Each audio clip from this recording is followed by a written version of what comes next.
అయోధ్యాకాండము 116వ సర్గము. ఋషీశ్వరులు చిత్రకూటమును విడిచిపోవుట. అక్కడ చిత్రకూటమునందు శ్రీరామచంద్రుడు సోదర సహితుడై నివసించుచుండి, భరతుడు వెళ్లిన తరువాత అచ్చటి ఋషీశ్వరులు తన వంక చూచి వారిలో వారు రహస్యముగా మాటలాడుకొనుచు, చెప్పుటకు సందేహించుచు, కనుబొమ కదల్చుచు, కనులతో సంజ్ఞలు చేసుకొనుచు, సమీపించుచు ఏమియో చెప్పబోయి మాటలను మృంగివేయుచు ఈ ప్రకారముగా సందేహించుచుండగా, వారి యొక్క ప్రవర్తనను చూచి వింతగా తోచుచున్నదని సందేహించి ఏమియో తెలుసుకొనదనని తలచి వారిలో కులపతిని చూచి చేతులు జోడించి, సూర్యవంశ ప్రదీపకుడగు రాముడిట్లనెను, మునీంద్ర, నా ప్రవర్తన మునిపటి వలె లేదా? లేక నా తమ్ముడు ధర్మము తప్పెనా? అక్కట పొరపాటున భూపుత్రి నా సేవ చేయుటకై మిమ్ము సేవించుటలో పతివ్రతా ధర్మమును వీడనా? మునులందరింత అలజడి పొందనేలా? వృద్ధ ఋషి తన కష్టములను శ్రీరామునితో చెప్పుట. అనగానే వయస్సు చేతను తపస్సు చేతను వృద్ధుడైన యాముని వణుకుచున్నవాడే, పరమ కళ్యాణ స్వభావము కలిగిన జానకి ఎక్కడ? అందులో తపస్సులయందు తప్పి నడుచుట ఎక్కడ?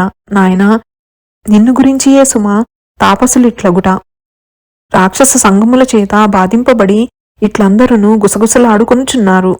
రాక్షసరాజైన రావణాసురుని తమ్ముడైన కరుడు దయలేనివాడు, మనుష్యులను తినువాడు, గర్వితుడు, పాపపు మనసుగలవాడు, జయముతో ప్రకాశించువాడు. నీవిచ్చటకి వచ్చినది మొదలు మమ్ము బాధలను పెట్టుచుండెను. నీవిచ్చట నుండుట వారికిష్టము లేదు.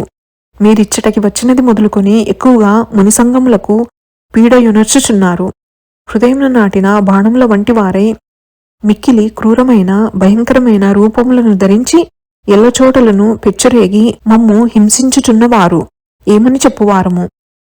అప్రశస్తములైన పదార్థములను మీద వర్షముగా కురిపి కొందరు మునులను మోదివెళ్ళిరి. ఎక్కువగా దుష్టులైన వారు మునుల ముందు నిలిచి భయకంపితులగునట్లు కొందరిని ప్రాణములు తీసి వెళ్ళిరి. కొన్ని చోట్ల చాటున దాటి దబ్బున మీద పడుదురు. కొన్ని చోట్ల హోమము చేయుచున్న సృక్కులను హోమాగ్నులలో బడవేయుచు, పాత్రలను పగిలిపోవునట్లు త్రోసివేయుచు, నుపద్రవములు చేయుచుండగా బాధలను పడుచున్న వారము. వివేకనిధి, ఇచ్చట చచ్చినవారు చచ్చిరి. చావకయున్న వారమైనను ఎచ్చటికైనా వెళ్ళుదమని నన్ను ప్రేరేపింపగా ఇచ్చటకు వచ్చినారము. ఓ రాజా, ఇచ్చటికి చాలా దూరమున పత్రపుష్ప ఫలసంపదతో నొప్పుచున్నదియు అందమైనదియు పూర్వము మేము నివసించినదియు అగు ఒక ఆశ్రమము గలదు. మేమందరమును అచ్చటకు వెళ్ళుదుము. మీరు శక్తిగలవారే అయినను సీతతో మీరిచ్చట నుండుట కాని పని. మా వెంట వచ్చుట అంగీకారమైనచో ఆ కరుడు సాహసముతో మీద పడకముందే మీరును బయలుదేరుడు. రాఘవ, ఆ క్రూరిని తోడి పోరు ఎంత సమర్థునికైనను దుఃఖమునే కలగజేయును. ఈ ప్రకారముగా మౌని చెప్పగా పురుషసింహుడగు రాముడు వారికి ఎన్ని విధములుగా సమాధానములు చెప్పినను వారు వారి ఇష్టమును అనుసరించి వారు వెడలిపోయిరి. రాముడును ఆ మునుల వెంట కొంత దూరం వెళ్లి వారిని సాగనంపి ఆ మునులకు మ్రొక్కి వారి ఆనతిని పొంది పర్ణశాలకు తిరిగి వచ్చెను. అయోధ్యాకాండము 116వ సర్గము సంపూర్ణము. శ్రీరామచంద్ర ప్రసాద సిద్ధిరస్తు.